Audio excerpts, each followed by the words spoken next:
Beverly Hills emergency? Yes, police. What's the problem? What's the problem? What's the problem? Someone killed my parents. Pardon me? Someone killed my parents. What? Who? Are they still there? Yes. The people... No. Were they shot? Hey, man, too. Were they shot? Yes. They were shot? Yes.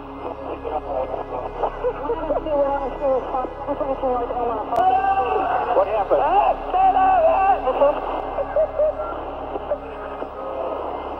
I was a therapist person on. We're trying to get things further. Other units responding.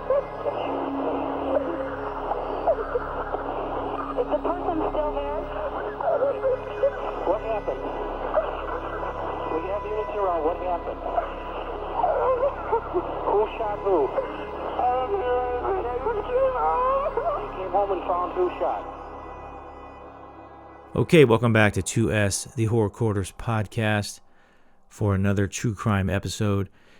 I want to thank everyone who has been tuning in. I appreciate that. And for anyone new here, welcome. Today we are going to discuss the events that occurred on August 20th, 1989 at 722 North Elm Drive in Beverly Hills, California. This, of course, being the Menendez home where Jose and Kitty Menendez were gunned down in the TV room of their mansion. And we come to find out later that it is by the hands of their sons.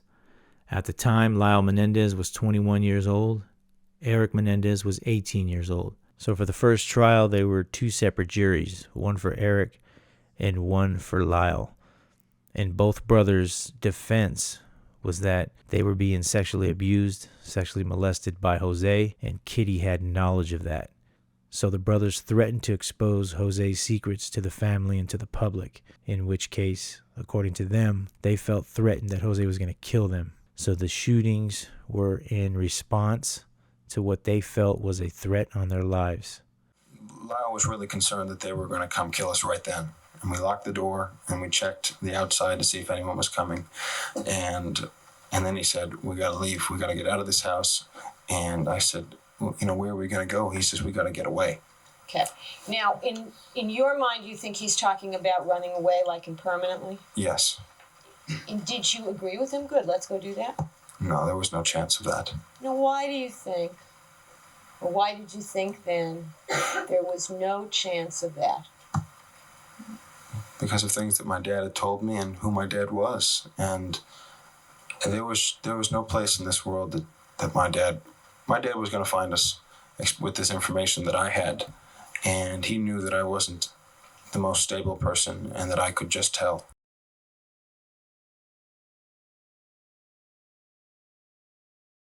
We can pick it up with a family friend by the name of Perry Berman.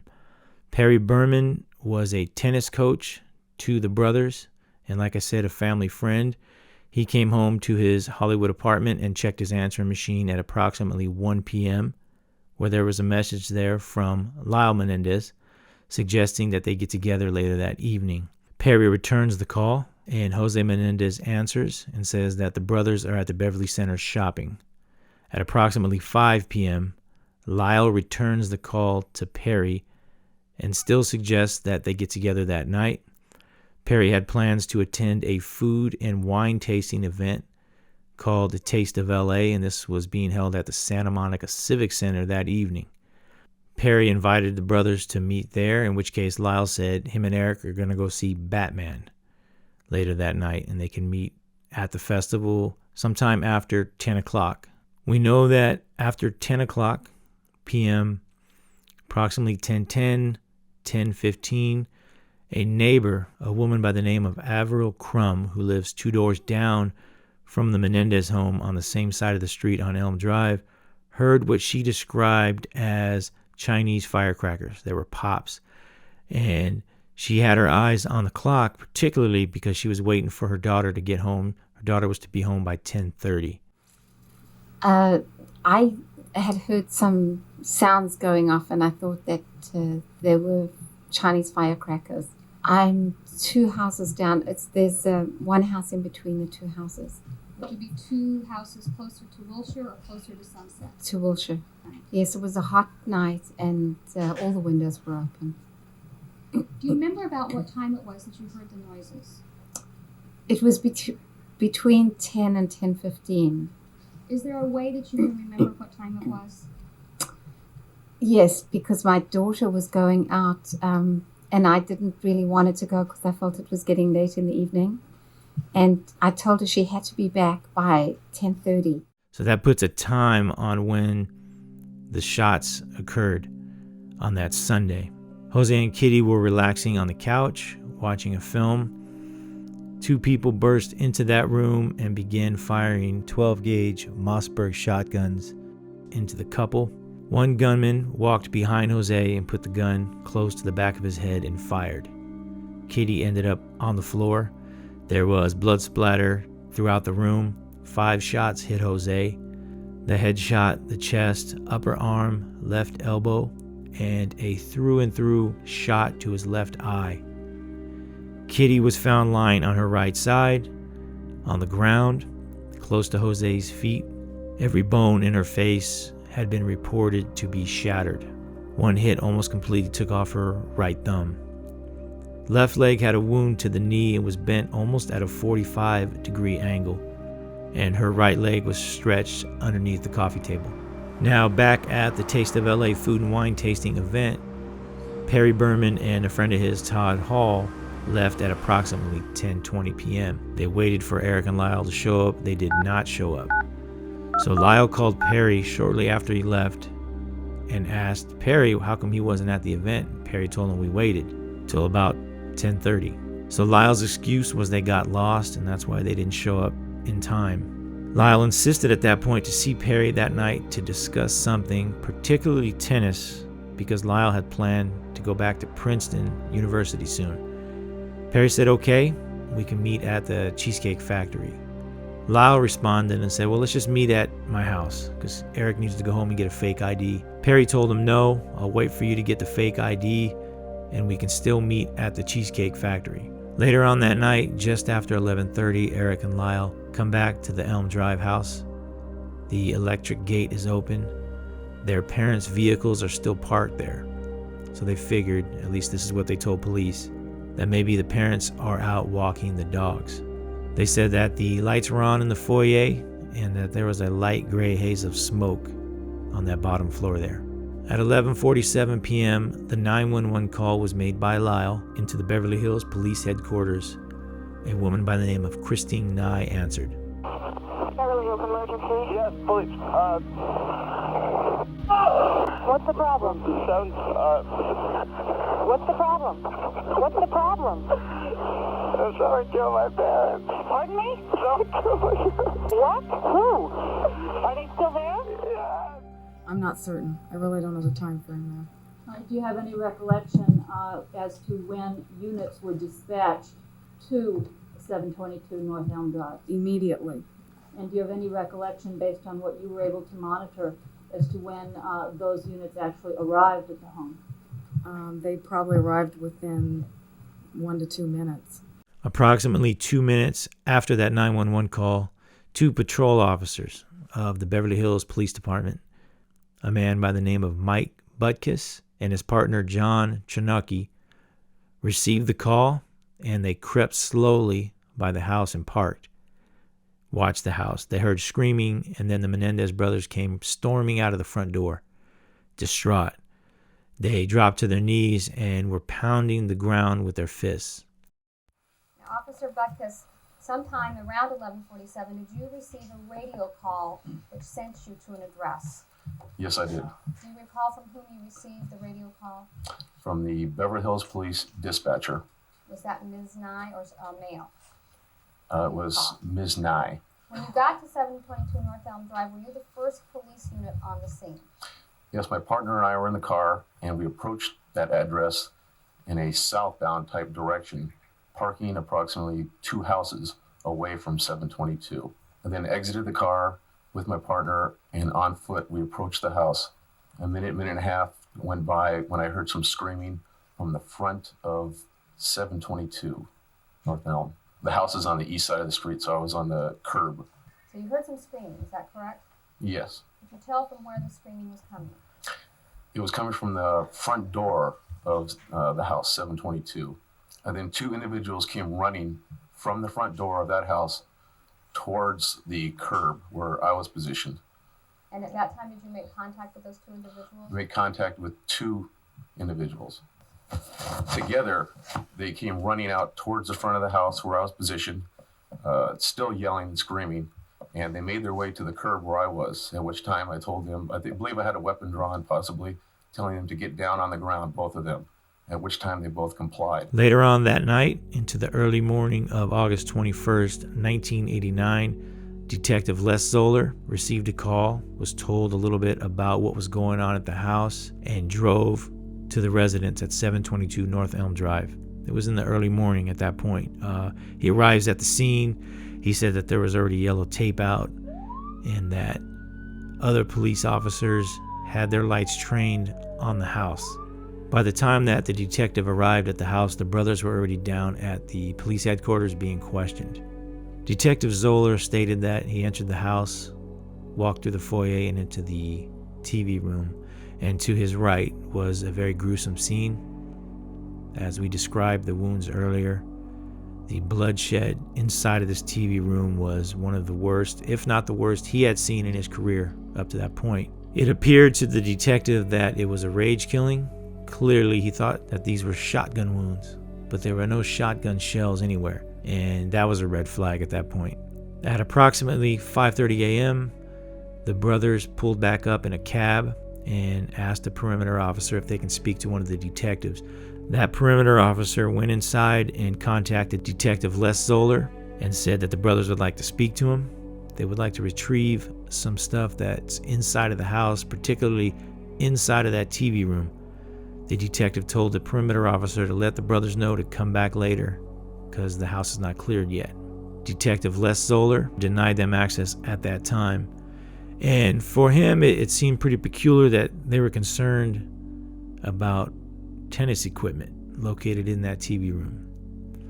The brothers return at about 8:30 a.m., some 3 hours later, and want to talk to the detective again. Detective Les Zoller leaves that TV room and goes towards the back of the house where he speaks with Lyle. And Lyle makes that request about the equipment he would like to retrieve in the TV room. The brothers were denied access to that equipment and entry into the house. And at 5:30 in the morning when the request was made, what was the request? The request was to pick up some items. Those items in particular were tennis equipment. When you were inside of the crime scene, did you in fact see some sort of tennis equipment? Yes. After the murder, the brothers went on an infamous spending spree, and that was another red flag to investigators. They were buying expensive cars, a Porsche, Range Rover. They were buying Rolex watches, bracelets. Lyle Menendez purchased a diner back at Princeton. Erik Menendez hired a tennis coach that came with a price tag of about $50,000 per year. Erik wanted to get ready for tennis as he was planning to attend UCLA soon. Again, there were no suspects at this point. There's a famous Mark Jackson basketball card that shows behind Mark Jackson Erik and Lyle at courtside seats at Madison Square Garden, and this was during that spending spree. Another red flag was that the 911 call was made upstairs. Statistically speaking, at least at the time, when someone walks into a house where there's been murders, they usually run straight out the front door and look for help because the assailants could still be inside. This was not done here. Here we are at 7920 Sunset Boulevard in Los Angeles at the Directors Guild of America. And this is the location where the Menendez family held a memorial for Jose. And during this memorial, the brothers spoke highly of their father.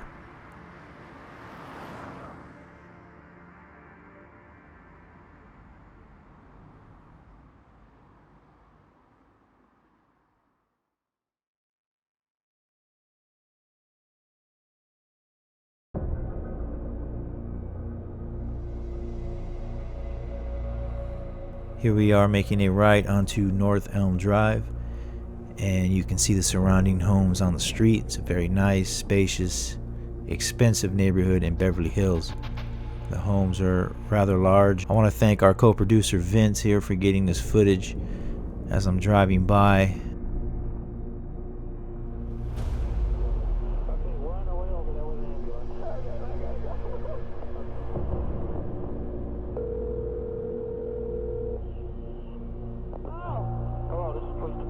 Here we are at 722 North Elm Drive, but as you can see, as of December of 2024, there is a construction gate in front of the home, so it blocks the view a little bit. Shout out to Ralpha, one of our co-producers, who got out of the car and walked up to the fence and got some pretty decent pictures of the front of the house.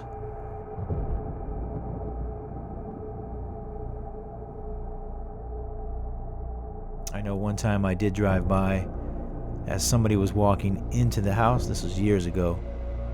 And as she walked into the house, I could see right through the door and into that TV room as it's visible from the street.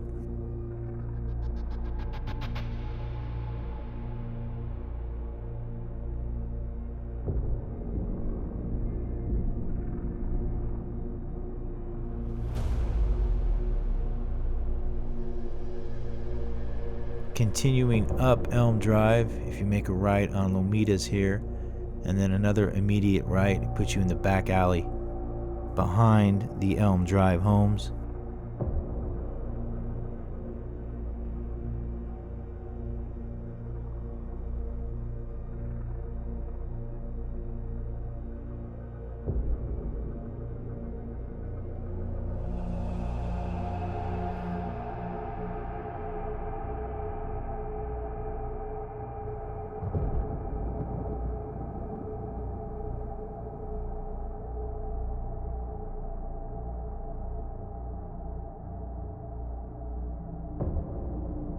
And here is the home here, the back of 722 North Elm Drive.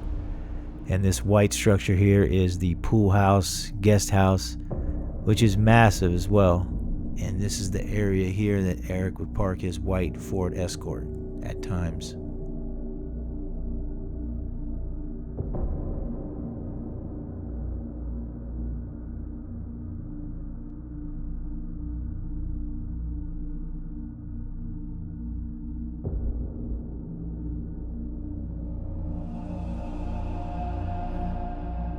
Break in the case was by a woman named Judalon Smith. The context of this is interesting. Before they moved to Beverly Hills, the Menendezes lived in Calabasas, where the brothers were responsible for some burglaries in the town. Dr. Jerome Oziel, a psychologist, was hired by Jose for therapy sessions. And for Erik particularly, Erik was to take the rap for Lyle because Lyle was over 18 at this point. Judalon Smith was Dr. Oziel's mistress. The doctor was married at that point. Now, Judalon, she was quarreling with the doctor because of the way he was medicating her. According to Judalon, Dr. Oziel was keeping her against her will at that time. After that, Judalon wanted to file a complaint and hired an attorney of her own. And she stated that she had some information on the Menendez brothers. The attorney that Judalon was contacting actually knew the deputy DA that was in charge of the Beverly Hills office. That DA called Detective Les Zoller and asking him what should the next move be. The detective at that point requested to be tied into the case somehow and to go over to Judalon's apartment with that attorney and ask questions regarding the Menendez case because she claimed she had knowledge of what happened. The detective and the attorney go over to Judalon Smith's apartment and talk to her, and she claims that at the doctor's request, when Erik Menendez came in to confess about the murders, Dr. Oziel wanted Judalon to hear that. He left the door ajar, and she pretended to be a patient of her own, and she eavesdropped essentially on the meeting where the alleged confession occurred. Judalon Smith also claimed to be there when Lyle Menendez came into the office later on that day. According to the investigation, Dr. Oziel recorded audio, and the search warrant allowed them to retrieve the tapes from the safety deposit box. Police were able to identify that those were the tapes, but they claimed they didn't listen to any more of that. There was no mention of sexual abuse reported on the tapes or to authorities at this point. According to Dr. Oziel's testimony, Erik reached out to him on October 31st, 1989. He wanted to meet up with the doctor at the doctor's office located at 435 North Bedford Drive in Beverly Hills, not too far at all from the Menendez house. Drawing your attention to the date of October 31st, 1989. Did you see Erik Menendez on the afternoon, approximately 4:15 on that date?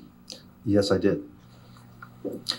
Erik came in and he was extremely agitated and extremely depressed, and he began talking with me about the fact that his parents had been murdered and that he felt very isolated and very alienated, and he'd lost a lot of weight. He had had some suicidal ideation. Erik had told me that he wanted to take a walk. I wasn't sure exactly what the reason was, but he said he wanted to take a walk and tell me something that was, they didn't want to tell me inside the office. So we did take a walk. We walked outside the office and to a small restaurant called the Bagel Nosh, and just used the restroom facilities there, and then took a walk from the Bagel Nosh to a strip of land that is park-like in Beverly Hills. We sat on a bench, and for a significant period of time, Erik told me how his father was a great man and how he intended to write a book about his father, and that it was amazing that his father wouldn't be able to fulfill a lot of the goals that he'd had, a lot of the ambitions, and maybe he could help do that in a book that he would write. And we headed back to the office, and right before we entered the front door of the office building in which I had my office, he leaned back against, as I recall, a parking meter that was in front of the office door, and said, "We did it." And I don't know if he said we killed our parents, but I asked him, you mean you killed your parents? He said yes. Did you ascertain from him who he was referring to besides himself? Yes. And who was that other person? Lyle.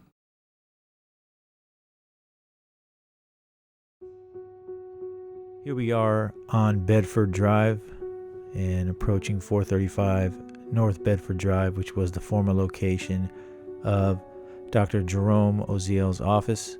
He was on the 4th floor, I believe, office 403.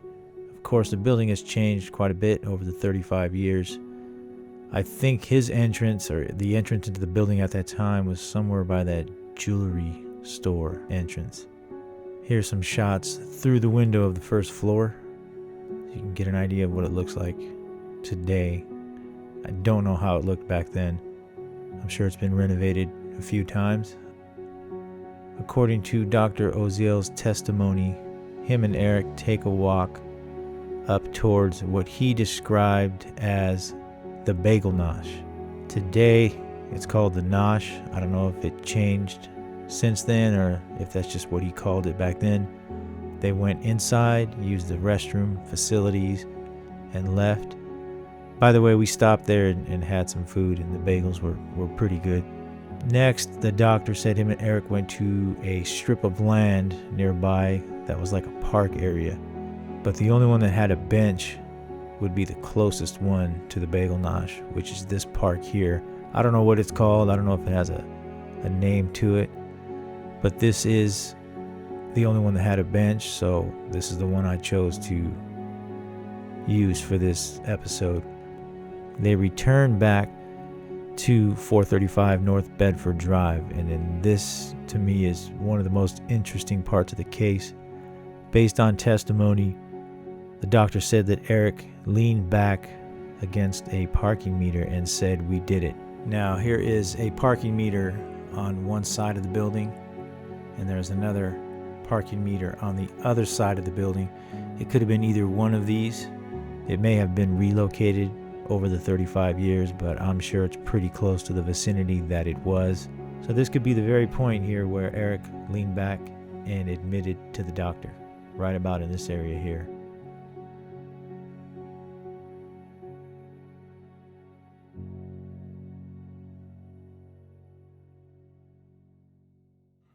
Erik said that that he entered the room first, and I believe that he was shooting at his father, and then Lyle followed after him, and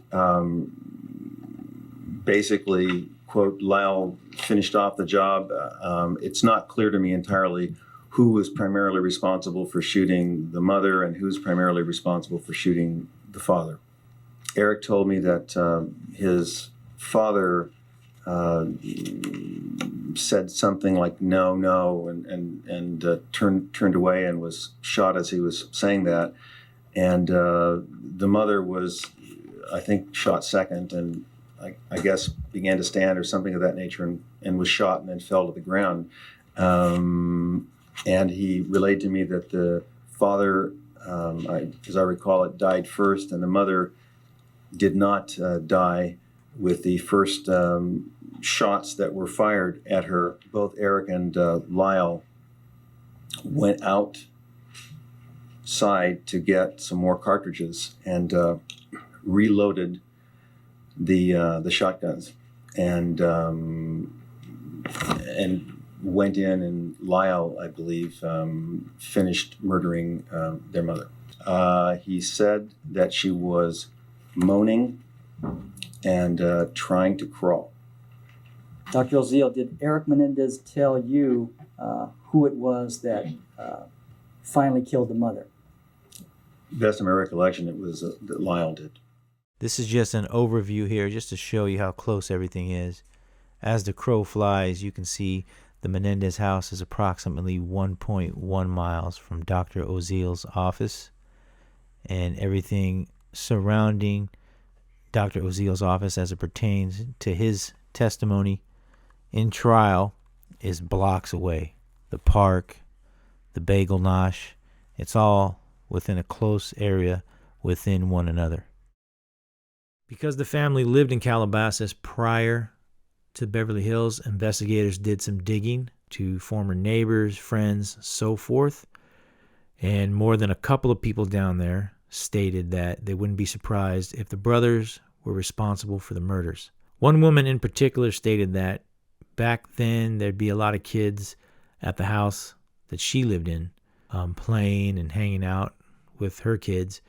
And before she even met Lyle, she noticed that he came from the back bedroom of her home by himself, and she thought that was very peculiar.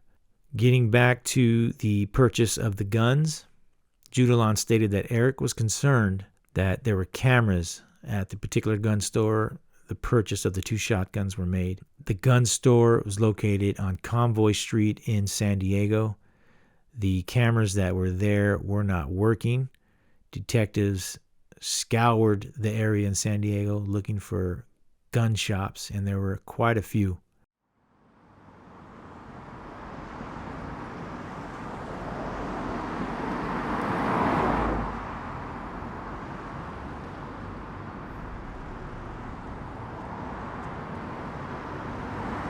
Here we are at 4838 Convoy Street in San Diego at the Big Five, where Erik and Lyle purchased the murder weapons. It was two 12-gauge Mossberg shotguns with ammunition.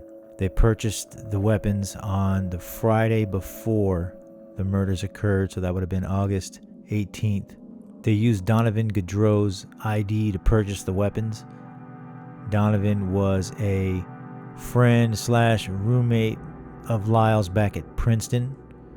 Donovan did not go to Princeton during that time, but he lived in the dorm with Lyle and some friends. Donovan was ultimately kicked out of the dorm, in which case he left his wallet there and his ID. So that ID was used to purchase the weapons. This building, just by looking at it, is an old structure. City records show that it was built in 74, but I don't know when the Big Five was actually open for business there. I do have a friend of mine that lived in the area that used to go to this store with his dad back in the early 80s, so I know this is the store, and it was there during that time. To me, this is one of the most interesting factors of the case, because obviously this is where the murder weapons were purchased.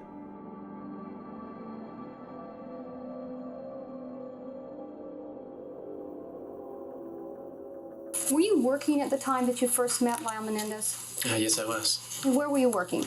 I was working at TGI Fridays in the Princeton Market Fair. And how did you meet Lyle Menendez? Through his girlfriend, Jamie Pizarnik. Is that Pizarnik? Yes, excuse me. Did she also work at TGI Fridays with you? Yes, she did. And it was through her that you met Mr. Menendez? Mm-hmm. Yes, it is. And was he a student at Princeton University when you met him? Yes, he was. And I take it this TGI Fridays was in the same area that the university was? Yes, it was at the Princeton Market Fair. It was a short distance from the school. Were you a student at Princeton University at the time that you met Lyle Menendez? No, I wasn't. Were you ever a student at Princeton University? No, I wasn't. And when you met Lyle Menendez, did you and he become friends? Yes, we did. And after becoming friends, did you in fact become his roommate? Yes, I did. And when you were his roommate, where did you live with him? On Gauss Hall, on campus. So even though you were a non-student, you were living in the student housing, is that correct? Yes. How long did you actually live in this room at Gauss Hall with Lyle Menendez? Approximately 2 months. And at the end of 2 months, did you leave the room? Yes, I did. And briefly, under what circumstances did you leave? He was under the assumption that I was a Princeton student and was kind of under the understanding that I was, and it upset him, so he wanted me out of the room. Sometime while driving to New York, did you discover that something was missing? Yes, I did. I pulled over on Route 1 because I was assuming that I might be pulled over. And I didn't have my wallet with me, so I looked through all the stuff that we had put in the back upon my moving out, and I didn't find my wallet. Now, when you say we had put in the back, did someone help you pack your bags and leave? Yes. And who was that? Glenn Stevens, Lyle Menendez, Hayden. All right. And did you notice your wallet was missing? Yeah, upon leaving the school, yes, I did. Did you ever get that wallet back? No, I didn't. What was inside of the wallet when you last saw it? Driver's license, California, social security card, a couple pictures, phone numbers, bank card. So reaching back out to Donovan Gaudreau, his alibi checked out. He lives in New York. He had clocked in to his job at a restaurant that particular night. The day before the murders, August 19th, 1989, the Menendez family went out on a shark boat captained by Bob Anderson. Bob Anderson testified that Erik and Lyle moved to the front of the boat when it took off, and they were at the front of the boat for a lot of the trip, not participating with the family. It was approximately a 7-hour trip. Sunday, the day of the murder, everyone got up a little bit late because of their late night out on the boat. Erik and Lyle got up, played tennis. Someone who was there working on the pool witnessed that the brothers were being rude to Kitty and Lyle as they were playing tennis. So, with the information from Oziel, Judalon Smith, the Donovan Gaudreau identification card that was used to purchase the 2 guns down in San Diego, the brothers were set to be arrested. Now, this was some 7 months later. This was in March. At this point, Erik was in Israel at a tennis tournament. So the plan was to have him arrested out there and get him extradited back to the U.S. But an uncle stepped in and said, no, we'll get him here. And Erik was arrested at LAX. Lyle was arrested near the front of the house on Elm Drive. Detective Les Zoller and investigators believe that the motive had to do with the brothers being angry at their parents and living under the constant stress and strict attitude of Jose Menendez. To get rid of Jose's heavy-handedness, they wanted to kill him. On top of that, authorities believe it was for monetary gain as well, as the brothers were set to receive upwards of $14 million. Now, once everything was admitted, both brothers admitted to doing the murders. When asked about why they chose to kill Kitty, there were 3 reasons.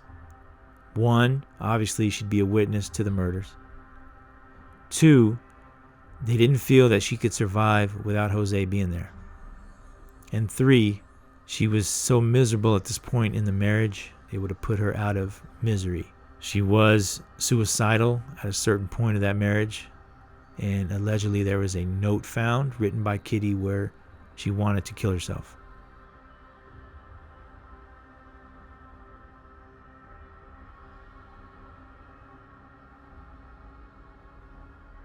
Now we can get into the other side of the case as far as the brothers' movements. And this is based on information at the trial, based on information by Lyle and Erik. Now, according to their story, Lyle felt that they were going to be killed by Jose. They were going to be murdered on August 20th, 1989, because they threatened to tell on Jose for his sexual abuse over the years. Him and Erik went to Erik's Ford Escort, which was parked in the street, and loaded their weapons with buckshot ammunition. Now, I want to add here, there was two types of ammunition. There was buckshot and birdshot. The buckshot was used initially when they first opened fire. Kitty, who wasn't killed right away, was still moving and moaning, in which case the brothers went back out there and loaded up more ammunition. They loaded up birdshot. Lyle went back in after reloading, placed the gun close to Kitty's left cheek, and fired. But could see somebody moving, seemed like moving in the direction of where my brother should be. And so I reloaded. You reloaded? Is that yes? Yes. And what did you do after you reloaded?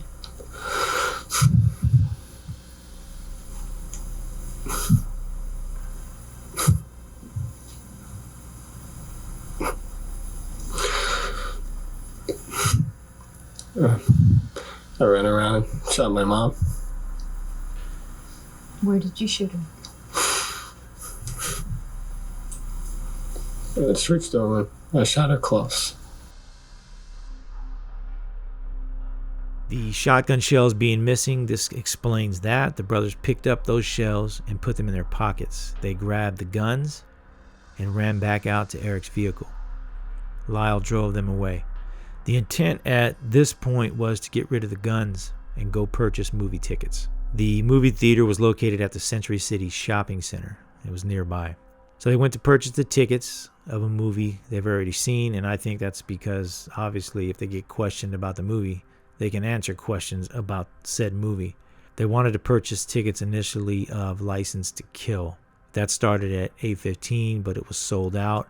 They weren't allowed to purchase tickets for that movie because it had been already 20 minutes after the start of that film. Hoping that there would not be a start time on the next ticket they purchased, they bought one for the following movie, but it had a start time on it. According to testimony, Erik threw the tickets away. Next, they drove up to Coldwater Canyon and Mulholland Drive, and they went approximately 1 mile west on Mulholland.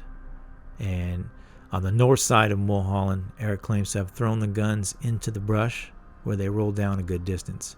Here's a Google Earth shot of Mulholland Drive and Coldwater Canyon. And if you look to the west here, approximately 0.95 miles on the north side of Mulholland Drive, you'll see a section where cars can pull over and look at the view there. And you can see there's a pretty severe drop off from that lookout. I don't know how this looked 35 years ago. This is just my guess. And if we believe that they did dump the shotguns approximately 1 mile west of Coldwater and Mulholland Drive, this could be the area. Again, this is just a guess of mine, but looking at it here, there is a pretty good drop off down into that brush there. So just a thought. I want to note here that as far as I know, I haven't seen any photos or any kind of evidence of the recovered shotgun. So, and I've looked pretty good. I could have missed it. So if anyone at this point can prove that wrong, please let me know in the comments. And it would be interesting to see those weapons and if they were found along that point. But as far as I know, the two shotguns were not found. Once they dump the guns, they go to a gas station in Santa Monica, and behind the gas station, they change, throw the shells and the clothes into a dumpster. I have yet to locate that particular gas station. If anyone knows, please comment. That would be interesting to see. This case covers a lot of time, 35 years and counting. There's a lot of information, a lot of layers to it.